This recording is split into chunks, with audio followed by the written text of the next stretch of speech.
सीता राम चरित अति पावन,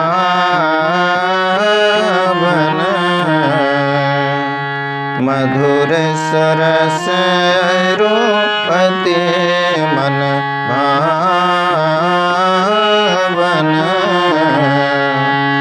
पुनि पुनि केतन सुने सुनाए,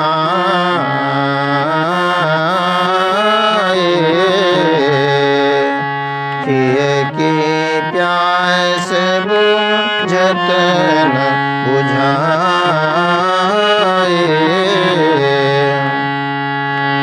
भरत प्रिय रामचंद्र की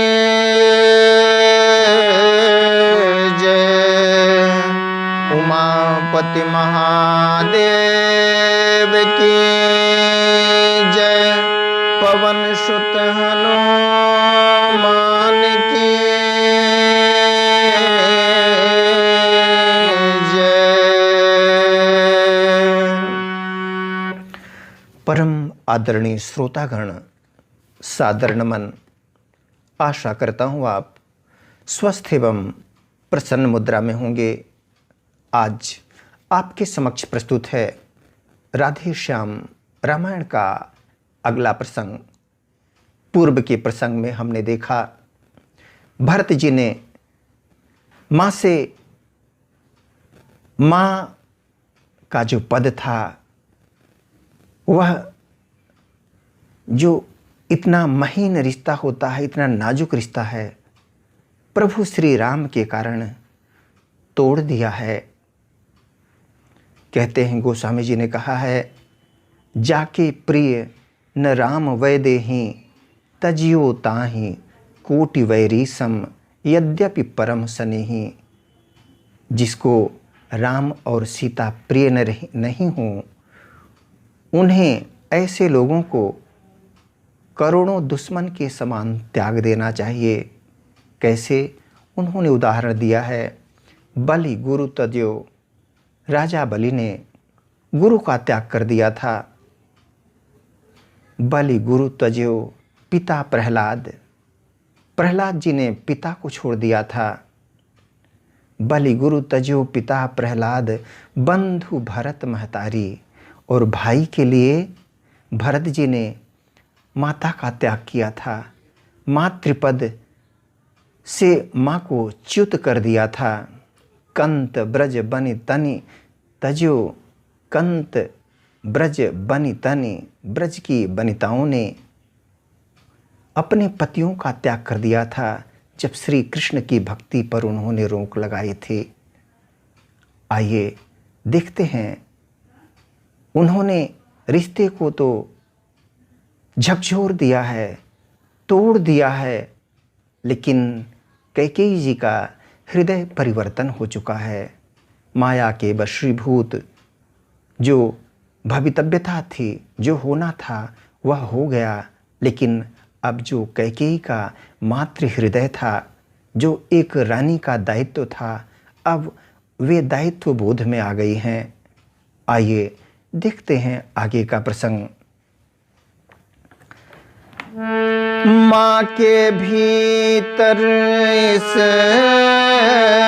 समय था दारुण संताप, बता रहा था मौन व्रत मन का पश्चाताप। बता रहा था मौन व्रत मन का पश्चाताप। दारुण संताप था कैकेयी जी के अंदर। उन्हें इस बात की कल्पना तक न थी कि उनका इकलौता बेटा भरत उनसे च्युत हो जाएगा, जिसके लिए वे राज्य चाह रही हैं। वे स्वयं राज्य की तो बात ही अलग, और माता और पुत्र के रिश्ते पृथक हो जाएंगे, इस बात की कल्पना कैकेयी जी को तनिक भी नहीं थी, तनिक भी एहसास नहीं था, भान नहीं था इस बात का। भरत लाल ने इधर कहाँ आप ही आप, उदय हुआ किस जन्म का, उदय हुआ किस जन्म का, विधि ना ये पाप।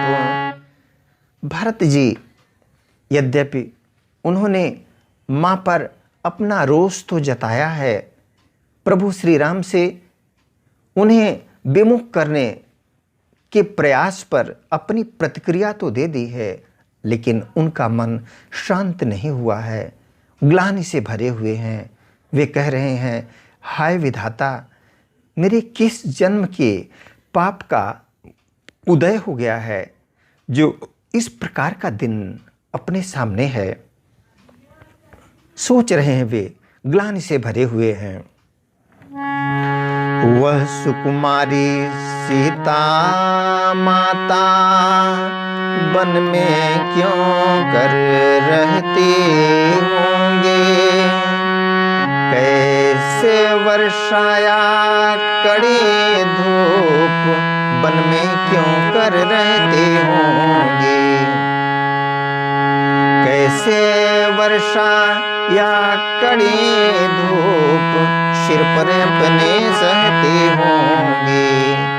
सीता माता के बारे में उन्होंने सोचा है, सुकुमारी सीता माता वन में कैसे रहती होंगी, वर्षा कड़ी धूप अपने सिर पर कैसे सहन करती होंगी।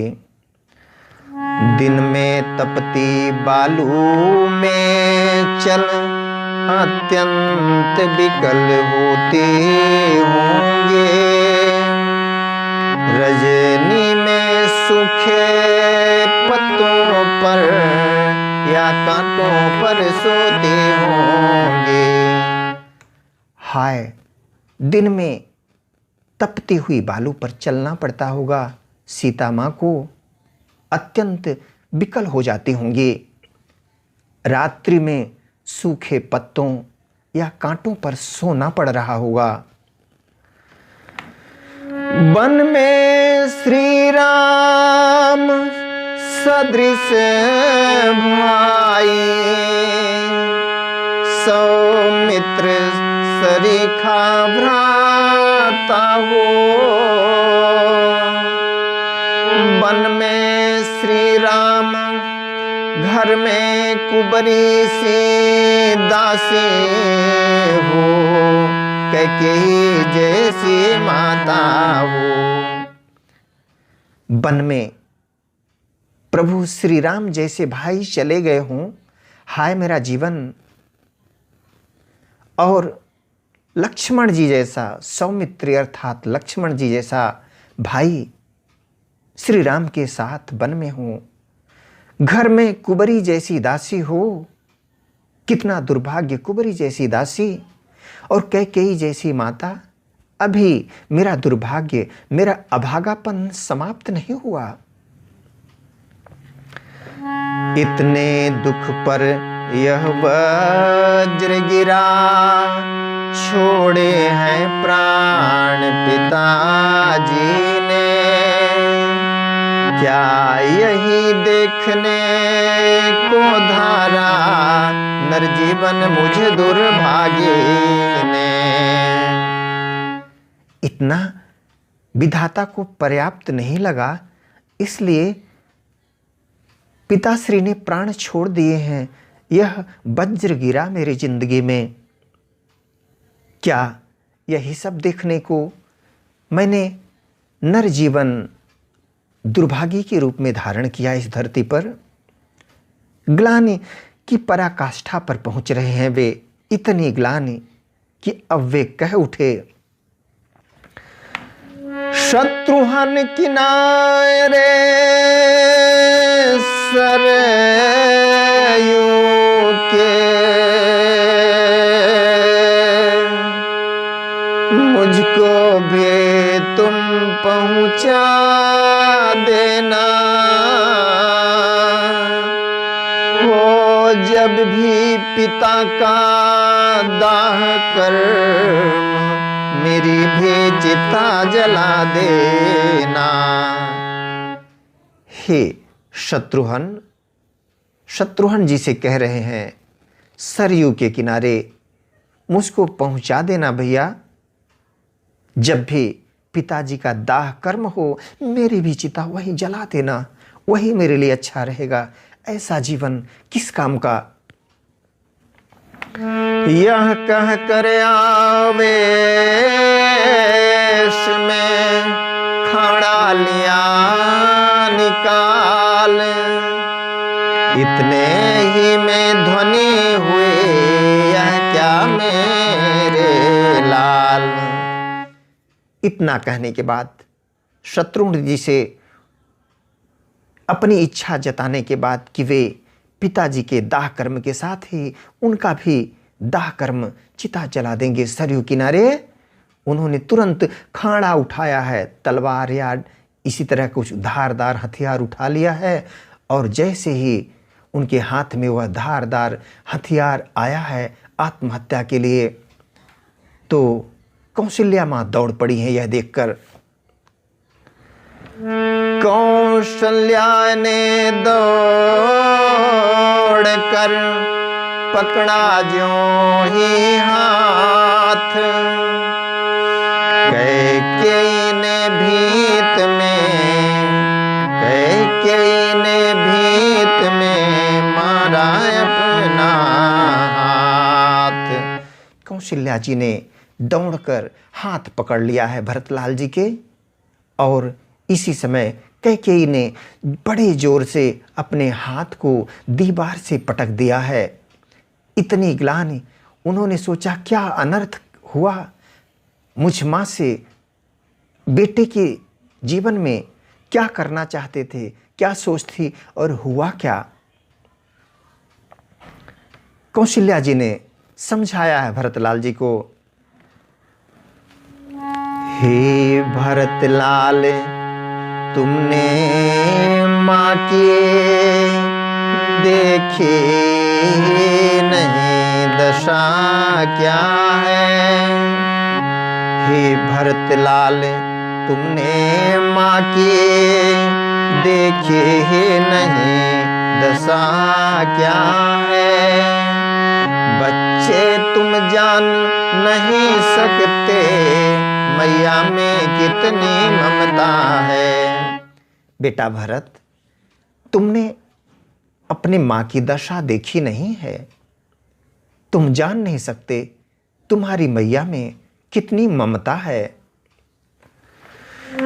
उससे जितने भी भूल हुई, वह सब कुसंग का शासन था। यदि शांत इस समय होते, तुम देखते कि क्या परिवर्तन था। जो भी भूल हुई है तुम्हारी माँ से मेरे लाल, वह कुसंग का शासन था, कुसंग का प्रभाव था। यदि इस समय तुम्हारा अंतःस्थल, मन, वाणी, आत्मा, अंतःकरण शांत होता मेरे लाल, तो तुम देख पाते कि तुम्हारी माँ में क्या परिवर्तन हो गया है। कौशल्या ने उस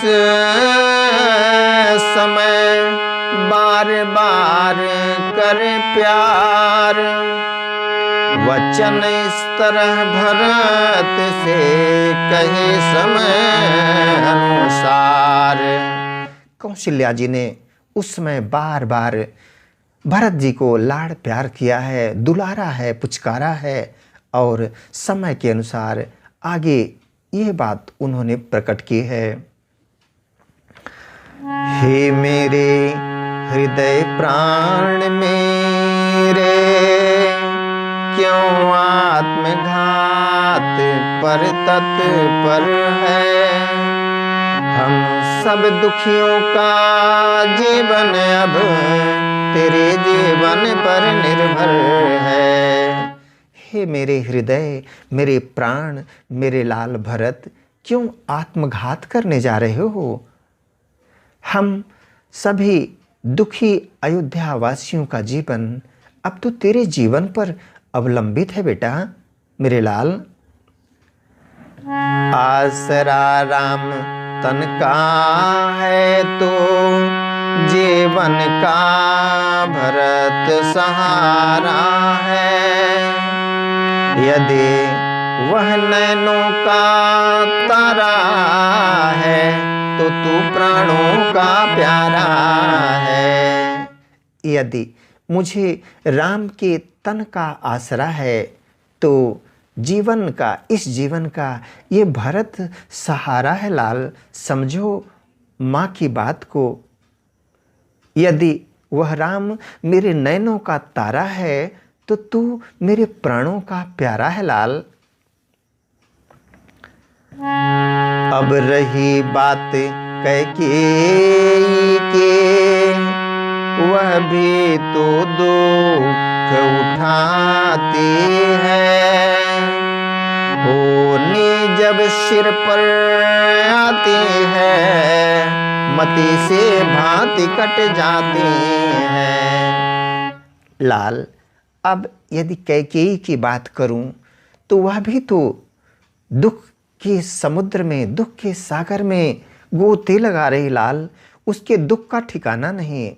जब होनी सिर पर आती है, कुछ होना होता है, जैसी हो भवितव्यता तैसी मिले सहाय, उसी तरह का घटनाक्रम बनता जाता है। मति इसी भांति कट जाती है। इसलिए लाल सुनो, घटना जो घटी बहन द्वारा, वह केवल एक बहाना था। घटना जो घटी बहन द्वारा, वह केवल एक बहाना था।